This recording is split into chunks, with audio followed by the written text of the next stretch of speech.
चलिए आज हम प्रश्न वाले 3.5 जो क्लास 10 का एनसीईआरटी बुक है उसका 3.5 का दूसरा नंबर का क्वेश्चन को शुरू कर रहे हैं। दूसरा नंबर का पहला क्वेश्चन क्या कह रहा है, देखिए बुक से क्वेश्चन को उतारा नहीं हूँ।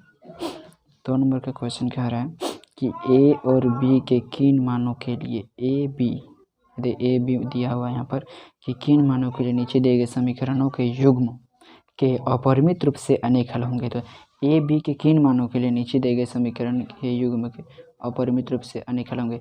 ये दिया हुआ है, 2 समीकरणों का युग्म दिया हुआ है, इसको अपरिमित रूप से अनेक हल की स्थिति में रखना होगा और ए और बी का मान ज्ञात करना होगा। और वो ए और बी का मान किस प्रकार से ज्ञात करेंगे वो हम निकाल रहे हैं। चलिए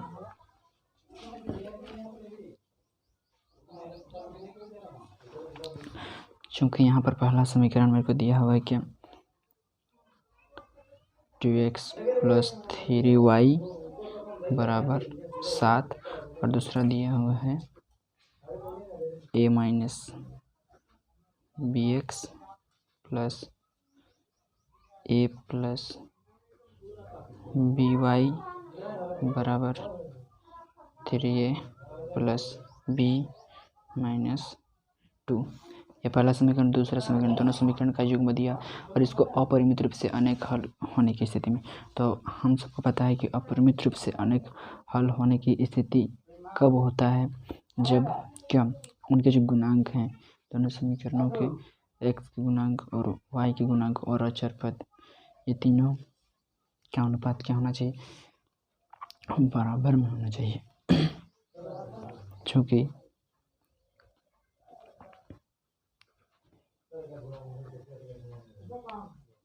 अपरिमित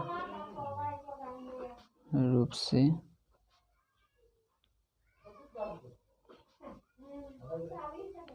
हल की स्थिति में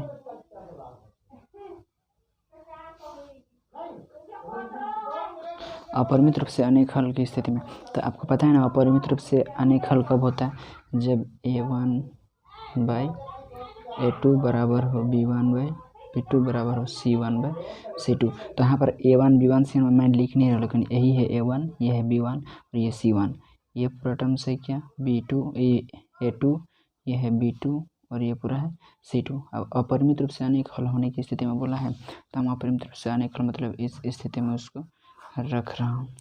तो a1 मतलब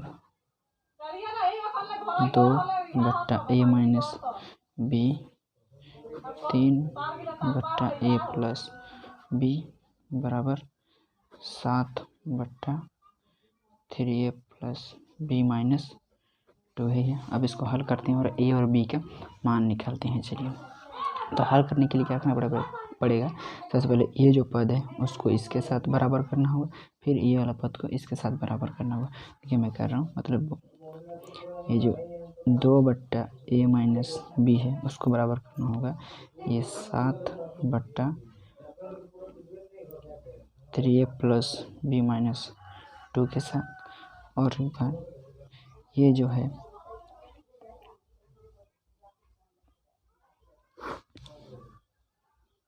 3/a + b इसको भी बराबर करना होगा 7/3a + b - 2 के। अब देखिए इसका हल कैसे करके निकलता है।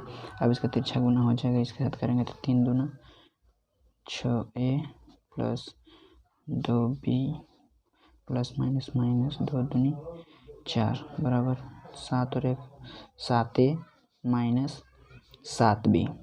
ठीक है, अब इसको थोड़ा सा बढ़िया से कर लेते हैं।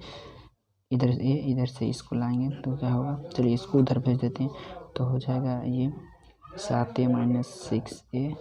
अब b माइनस में 7b है, इसको इधर ले जाएंगे तो -2b हो जाएगा बराबर। देखिए इधर में -4 बचा है, इधर में क्या बचा -4।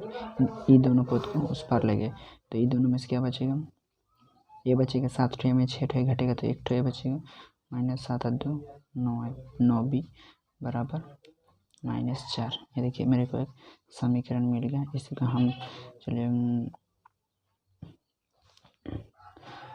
इसको हम समीकरण 1 नाम देते हैं, क्योंकि हम इस ऊपर वाला सबको इसको समीकरण 1 2 थोड़ी नाम दिए थे, इसी को हम समीकरण 1 मान देते हैं। और यहाँ पर से जो निकलेगा अभी इसको हल करके क्या निकलेगा, 3 तिया 9a प्लस 3b माइनस 3 दूनी 6 बराबर 7a प्लस 7b। अब इसको भी हल करते हैं उसी तरह से। अभी इस सब पद को इधर ले चलते हैं और इसको उस पर भेज देंगे।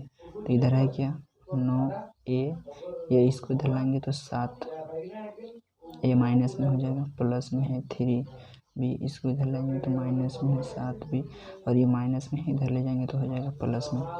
तब क्या है 9 में से 7 घटाएंगे तो 2a, और ये प्लस माइनस माइनस और बड़ा का चिन्ह लगेगा तो 5 6 4b बराबर 6। यह आ गया मेरा समीकरण 2। समीकरण 2 को हल कर देंगे विलोपन विधि से।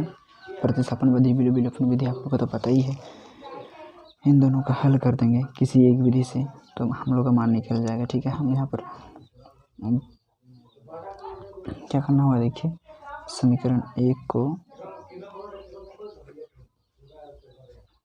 को 2 से तथा समीकरण 2 को 1 से गुना कर घटाने पर घटाएंगे, क्योंकि ये भी प्लस में और ये भी प्लस में। बताया हूँ ये सब कैसे कब घटाते हैं कब जोड़ते हैं। अब देख लीजिएगा हमारा पुराना वीडियो सब, ये सब पिछले 3.4 3.3 3.2 3.1 सब अपलोड कर दिया गया है घटाने पर। तो इसको ये है समीकरण 1। इसको गुना करेंगे कितना से 2 से, और इसको गुना करेंगे कितना से 1 से। जब इसको 2 से गुना करेंगे तो ये हो जाएगा 2a माइनस 2 9 18b बराबर 4 2 8। इसको भी गुना करेंगे और घटाएंगे बढ़े तो इसी का नीचे लिखेंगे तो ये हो जाएगा 2a माइनस 4b बराबर 6। घटाने से चिन्ह परिवर्तन होता है, ये बताए हैं। प्लस माइनस घटेगा और बड़ा का चिन्ह लगेगा तो ये माइनस बड़ा है, और ये हो 10 8 में से 4 घटेगा तो ये 4 और ये 14 भी हो जाएगा। और ये माइनस जोड़ा अगर माइनस 8 और 6 14, ये माइनस खत्म, 14 के 14 14 के 14, मतलब b का मान है कितना 1। ठीक है, b का मान है 1। अब क्या करेंगे, यही b का मान को b बराबर 1 समीकरण 1 में रखेंगे, हम लोग 1 में रखेंगे तो आ जाएगा a का भी मान। तो समीकरण a है मेरा a माइनस 9b बराबर माइनस 4। तो a माइनस 9 और b के मान आया 1 माइनस 4, तो a माइनस 9 बराबर माइनस 4। a बराबर हो जाएगा माइनस 4 प्लस 9, मतलब a बराबर हो जाएगा प्लस में 5। देख लीजिए, तो इन दोनों समीकरणों से हम लोग को a और b का मान ज्ञात करने के लिए बोला जा रहा था। ये दोनों समीकरणों से a और b का मान ज्ञात करने बोल रहा था। किस स्थिति में, अपरिमित रूप से अनेक हल होने की स्थिति में। तो देखिए हम अपरिमित रूप से अनेक हल की स्थिति में a और b का मान निकाल दिए। a का मान आया 5, b का मान आया 1। समझ में आ गया। चलिए b नंबर का क्वेश्चन को बनाते हैं। चलिए मैंने दोनों b नंबर में क्या कह रहा है देख लीजिए क्वेश्चन। b नंबर में कह रहा है कि k के किस मान के लिए नीचे दिए गए समीकरणों के युग्म का कोई हल नहीं। k का मान ज्ञात करना है किस स्थिति में, जब कोई हल नहीं की स्थिति में। तो कोई हल नहीं की स्थिति कब उत्पन्न होती है आपको पता है, जब गुणांक क्या हो, किस प्रकार से होना चाहिए। जब गुणांक a1/a2 का तो पता नहीं है। जब a1/a2 बराबर होता है b1/b2 का तो सिर्फ और सिर्फ एक हल होता है। जब b1/b2 बराबर नहीं होता है c1/c2 का, मतलब कोई हल नहीं होता। ये हम लोग बेसिक चीज़ जब पढ़ रहे थे उसी समय समझ गए थे। तो ये a1 है, इसकी गुणांक है b1, ये c1, ये है a2 b2, और ये जो पूरा है वो है c2। तो मैं यहाँ लिख नहीं रहा हूँ, ठीक है। अगर आप लिखने के लिए कहिएगा तो मैं लिख भी देता हूँ। चलिए a1 क्या है, a1 है 3, b1 क्या है, ये है 1, C1 क्या है, तो ये है 1। इसको इस पार नहीं लाएंगे तभी कुछ होगा नहीं। A2 क्या है, तो x का गुणांक में क्या है, ये 2k माइनस 1। B2 क्या है, y के गुणांक में, B2 मतलब y के गुणांक है k माइनस 1 हो गया। और C2 क्या है यहाँ पर 2k प्लस 1, ठीक यही है। तो यहाँ पर क्या होने की स्थिति में बोल रहे, अपरिमित रूप से आने हल की नहीं, कोई हल नहीं होने की स्थिति में, क्योंकि कोई हल नहीं होने की स्थिति में यह कब होता है, जब V1 बाई V2 बराबर नहीं होना चाहिए किसका, C1 बाई, चलिए यहाँ से ना A1 बाई A2 बराबर होगा बट C1 बाई C2 बराबर नहीं होगा। इस स्थिति में हमको ज्ञात करना होता। तो चलिए अब हम बैठाते हैं A1 बाई A2। तो A1 कितना है, A1 है 3 और A2 कितना है 2k माइनस 1, और ये बराबर B1 कितना है, तो ये 1 और B2 कितना है k माइनस 1, यही है। और C1 बाई C2 को तो हम नहीं लेंगे क्योंकि यह बराबर नहीं है इसी के हल की स्थिति में। तो इसको तुलना अगर करेंगे तो यह हल निकल ही जाएगा, ठीक है। तो हम इस बराबर जो दो हल है इससे k का मान को निकाल सकते हैं। देखिए कैसे करके निकालते हैं, तिरछा गुना करेंगे। अब यहाँ पर k और 3 को गुना करेंगे तो 3k हो जाएगा, ये 3k माइनस 1 तो माइनस 3 हो जाएगा, बराबर 1 के साथ किसी को गुना करेंगे तो वही टर्म्स रहता है, पता है। मान k को इस पर ले आएंगे तो ये हो जाएगा 3k माइनस 2k बराबर, इधर है माइनस 1, इसको भी इस पार ले जाएंगे तो प्लस में हो जाएगा 3। तो मैं अब 3k में से 2k घटाएंगे तो बचेगा सिर्फ 1k मतलब k, और इधर क्या बचेगा, ये माइनस से प्लस घटेगा और बड़ा का चिन्ह लगेगा तो हो जाएगा 2। तो इस प्रकार से हम देखें k का वैल्यू कितना आया 2, ठीक है।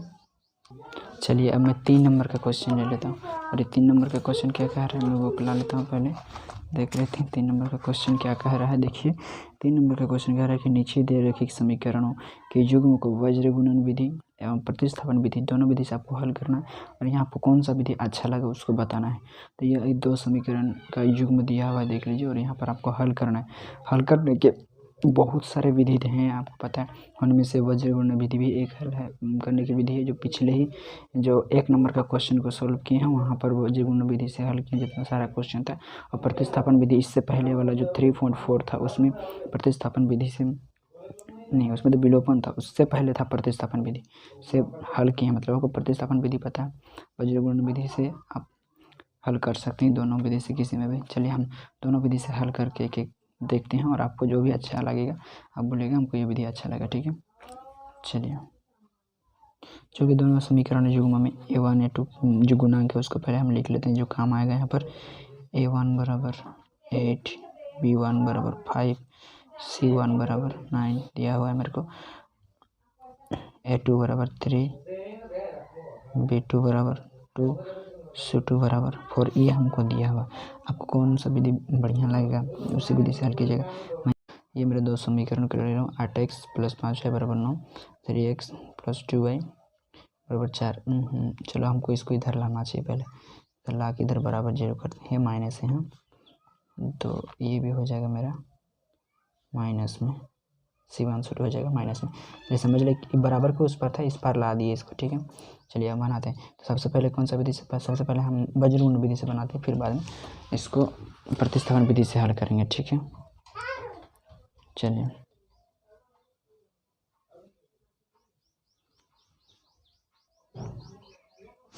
चलिए स्टार्ट करते हैं। तो ये 1 2 2 1 1 2 2 1 1 2 2 1, इसको याद कीजिएगा x बटा BC CA AB, BC CA AB मतलब ABC रखिएगा, जाना है पहले यहाँ से BC CA फिर AB स्टार्ट। यहाँ से स्टार्ट करना है आपको। यदि यहाँ से BC CA AB इस प्रकार से इसमें पहले लिख लेना है। पहले कहाँ जाना है, BC में, फिर CA, फिर AB। अब मान रखेंगे x बट्टा B1 C2 बराबर y बट्टा बराबर 1 बट्टा भी वैसे ही। अब मान रखेंगे तो मेरा मान क्या क्या है देख लीजिए। कॉपी फट गया है मेरा यहाँ। चलिए B1 C2, तो B1 है कितना 5, C2 है कितना -4, B2 2, C2 -9, CA तो C1 है -9 और A2 है 3, C2 है -4, A1 है 8।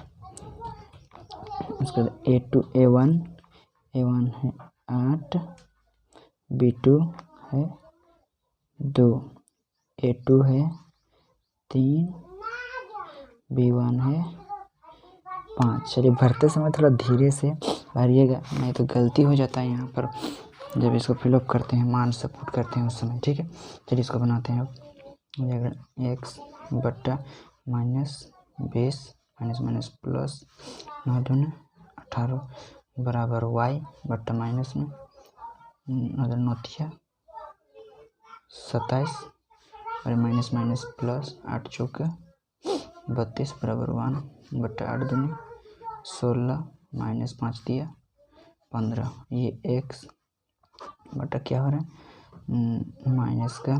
-2 बराबर y बट्टा प्लस 27 28 32 5 बराबर 16 में से घटाएंगे तो 1 बचेगा। 1 बट्टा 1 को 1 ही लिख दें। ठीक है, अब क्या करेंगे, इसको भी इसके मतलब x बट्टा -2 को भी 1 के बराबर और y बट्टा 5 को भी 1 के बराबर करते हैं। देख लीजिए, मतलब ये x बट्टा -2 बराबर 1 करेंगे, फिर y बट्टा 5 को भी इस 1 के बराबर करेंगे। दोनों को इसको दोनों के साथ 1 के बराबर करेंगे, तिरछा गुना करेंगे। देख लीजिए, तो यहाँ से x का मान निकल जाएगा -2 और यहाँ से y का मान निकल जाएगा 5। देख लीजिए।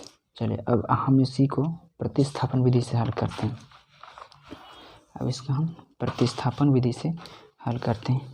तो प्रतिस्थापन विधि में हल करने के लिए पहले तो दोनों समीकरण को लिख लेना पड़ेगा। चूँकि ये जो 8x प्लस 5y बराबर 9 है, ये है मेरा समीकरण। मान लीजिए समीकरण 1 3x प्लस 2y बराबर 4, इसको मान लेंगे समीकरण नंबर 2। समीकरण 1 से क्या है 8x प्लस 5y बराबर, यहाँ से एक मान को प्रतिस्थापित करना है। तो चलिए हम y को इधर रखते हैं, x को उस पार ले जाते हैं, तो 5y बराबर 9 और यहाँ पर माइनस इसको उस पर ले चलते हैं तो 8x, तो y बराबर हो जाएगा 9 माइनस 8x बट्टा 5। इसी को मान रहे थे हम लोग समीकरण नंबर 3। ठीक है, अब जो आया y बराबर 9 माइनस 8x बट्टा 5 कहाँ पर रखेंगे, समीकरण 2 में। समीकरण 2 में रखेंगे। समीकरण 2 क्या है, 3x प्लस 2y बराबर 4। तो ये है 3x प्लस 2 इंटू वाई के जगह पर कितना बैठा है देख लीजिए, 9 माइनस 8x बट्टा 5। ठीक है, y के जगह पर 9 माइनस 8x बट्टा 5, जो y बराबर इसको बैठाना था हम बैठा दिए और बराबर उस पर क्या है 4। अब इसको गुना करते हैं, देख लीजिए, तो 3x हो जाएगा प्लस 2 के साथ दोनों को गुना करेंगे तो 2 9 18 माइनस 2 8 16x बट्टे 5 बराबर 4। ठीक है, अब क्या करेंगे, इसका पहले हम भिन्न जोड़ कर लेते हैं। पहले उसके बाद ही इसको बराबर को उस पार ले जाएंगे। तो एलसीएम तो हो जाएगा 5, 1 5 5 तो 5 दिया, 15x प्लस 5 का 5 मतलब ये 18 माइनस 16x बराबर 4। ठीक है, अब क्या हो जाएगा देख लीजिए, ये 15x माइनस 16x तो माइनस में x और प्लस में ये 18/5 बराबर के उधर 4। अब तिरछा गुना कर देंगे इस तरह से, तो बचेगा इधर माइनस x प्लस 18 बराबर 5 चौके 20, तो माइनस x बराबर हो जाएगा 20 माइनस 18, तो माइनस x बराबर कितना आएगा 2, अर्थात x बराबर माइनस 2। देख लीजिए उसी तरह से माना है ना, x बराबर माइनस 2 वहाँ भी आया था, x बराबर माइनस 2 देख लीजिए, x बराबर माइनस 2 आया है। अब y बराबर 5 है, देखते हैं यहाँ पर भी y बराबर 5 आता है कि नहीं आता है। ठीक है, तो अब क्या करेंगे, अब अगला स्टेप क्या होता है बताइए। अब जो x का माने हैं x बराबर माइनस 2 कहाँ पर रखेंगे, समीकरण 3 में रखने पर, इस पर रखेंगे समीकरण 3 में। समीकरण 3 क्या आया है मेरा, y बराबर 9 माइनस 8x/5, तो ये 9 माइनस 8, x कितना आया -2/5, तो 9 माइनस माइनस माइनस प्लस और 8 दूनी 16/5 बराबर 9 6 15, हाथ में 25/5, ये 5 6 5 25, मतलब आया कितना 5। ये y बराबर आ गया मेरा 5 और x बराबर आया कितना 2। तो हम दोनों विधि से आपको बना दिए। ये था मेरा प्रतिस्थापन विधि, और इधर जो बनाए हम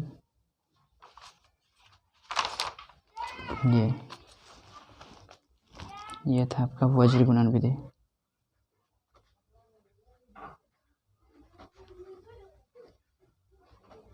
कौन सा विधि आपको ज़्यादा अच्छा लगा आप बताइएगा ज़रूर। ठीक है, चलते हैं आप चौथा नंबर का क्वेश्चन में।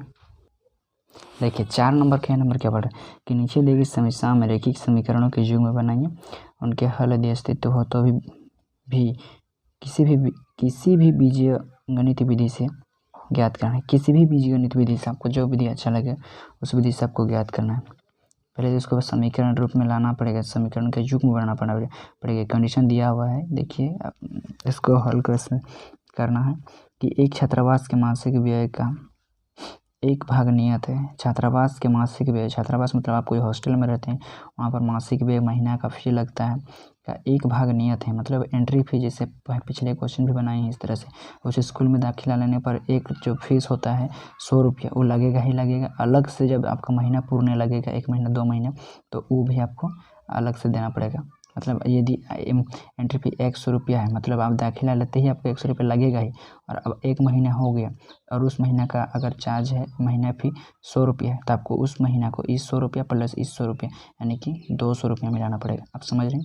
एक छात्रावास का मासिक व्यय का 1 भाग नियत है बोल रहे हैं, और शेष इस पर निर्भर करता है कि छात्र ने कितने दिन तक भोजन लिया। यहाँ पर भोजन जितने दिन तक लेगा उसका अलग से लगेगा, लेकिन एक तो नियत है बोल रहे हैं। जब एक विद्यार्थी A को 20 दिन भोजन करता है तो उसको इतना रुपये 1000 रुपया छात्रावास के व्यय के लिए अदा करने पड़ते हैं। लेकिन एक विद्यार्थी B को वो 26 दिन भोजन करता है और इतना रुपया अदा करता है। सूचना का नियत कितना है और प्रतिदिन का भोजन का मूल्य कितना है, यही हमको ज्ञात करना है। चलिए इसको बनाते हैं।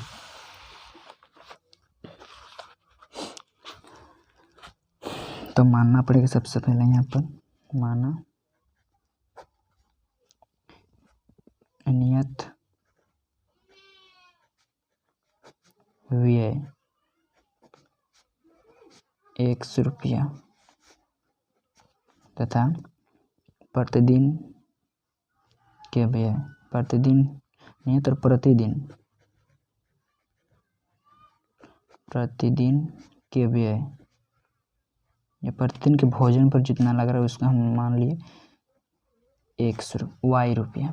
ठीक है, अब क्वेश्चन में जैसे बोल रहा है प्रश्न में क्या कह रहा है, तो क्वेश्चन में बोल रहा है कि छात्रावास का मासिक व्यय नहीं है और शेष इस पर निर्भर करता है कि छात्र जितने। ठीक है, जब एक विद्यार्थी A क्या एक विद्यार्थी ए के लिए दिया कि क्या करे, वो 20 दिन भोजन करता है। कितना दिन भोजन करता है? ये 20 दिन। एक दिन में उसको लगेगा y रुपया, तो 20 दिन में कितना लगेगा? 20y रुपया। उसके साथ ये x जो रुपया है ना, ये देना ही पड़ेगा। जैसे कि मैंने बताया कि आप एक हॉस्टल में चले गए हैं, वहाँ पर एंट्री आपका हो गया और महीना फीस है कितना? 100 रुपया।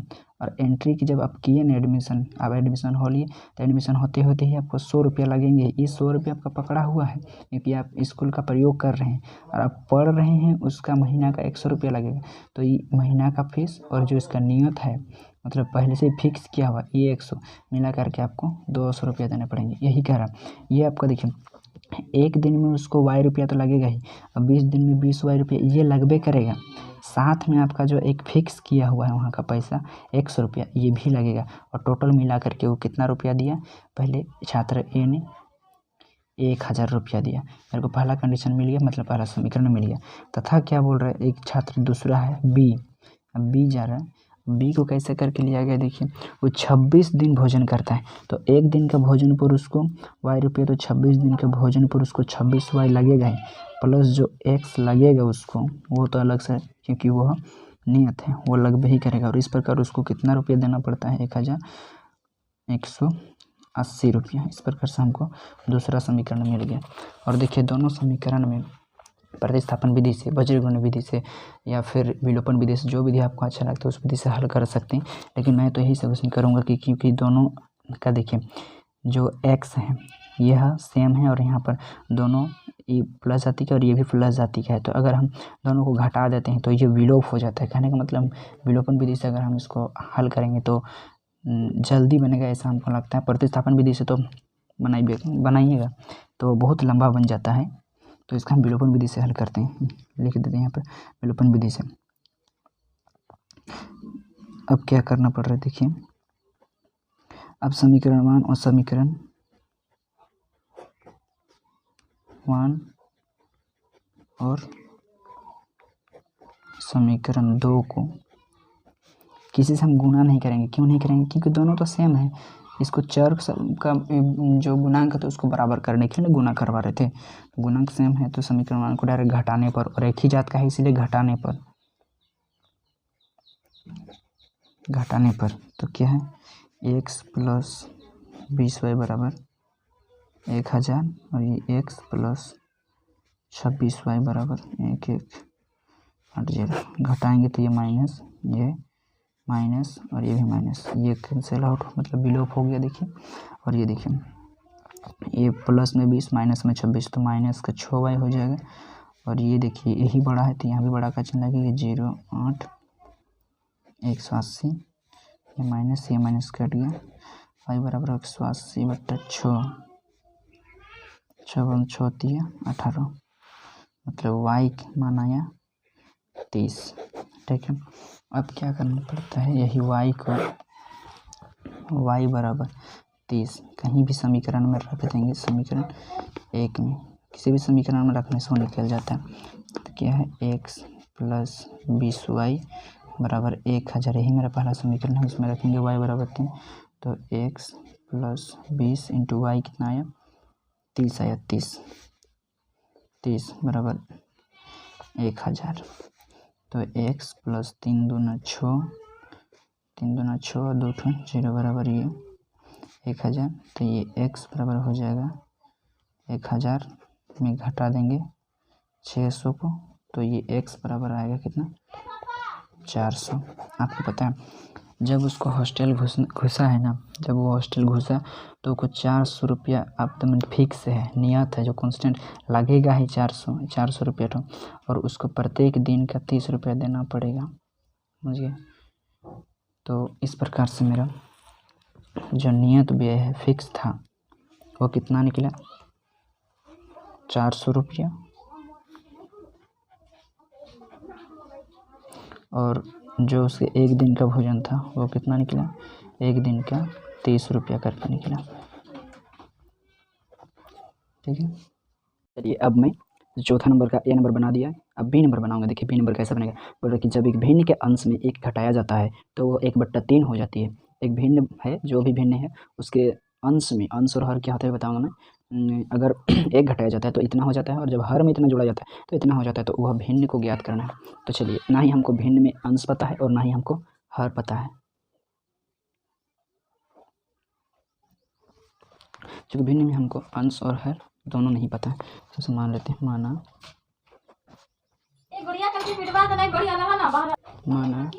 भिन्न का अंश बराबर x तथा भिन्न का हर बराबर y। तो इस स्थिति में मेरा भिन्न क्या हो जाएगा?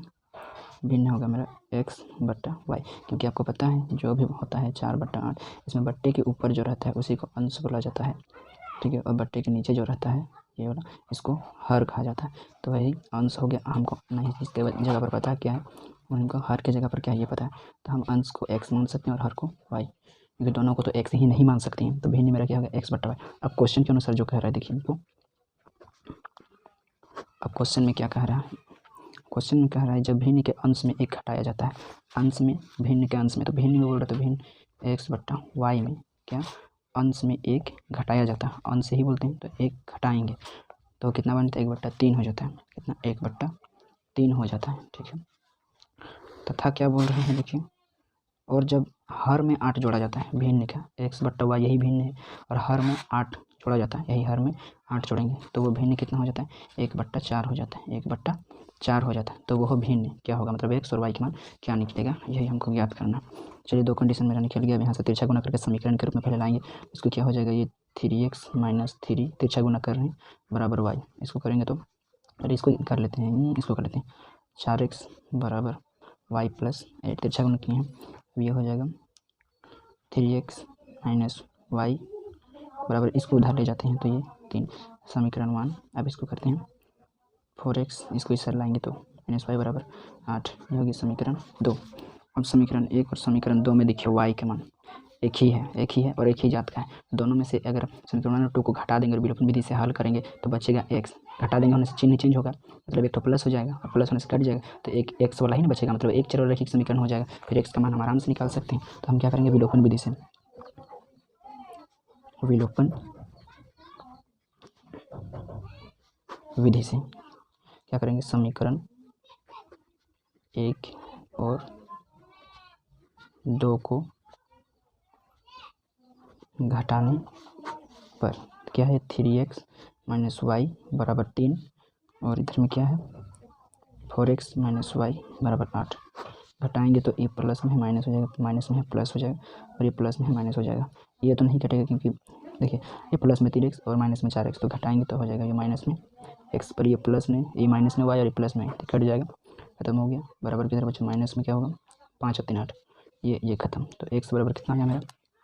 x बराबर आया 5। अब क्या करना पड़ता है कि x बराबर 5 को समीकरण किसी में भी रखेंगे, एक में रखेंगे तो क्या है समीकरण? एक 3x - y बराबर 3 ही है, 3x - y बराबर 3। x कितना है? 5, 5 दिया 15 - y बराबर 3, तो क्या? -y बराबर 3 - 15 -y बराबर होगा माइनस का 12, माइनस माइनस कट गया तो y बराबर निकला 12, ठीक है। इस प्रकार से मेरा x का मान 5 और y का मान निकला 12। तो देखिए x का मान निकला 5 और y का मान निकला 12, मतलब मेरा जो भिन्न बन गया, भिन्न जो हुआ मेरा 5/12 है, यही मेरा आंसर हो जाएगा, ठीक है। समझ में आया आपको? अंश मेरा 5 हुआ और हर मेरा आया 12। चलिए, ठीक है।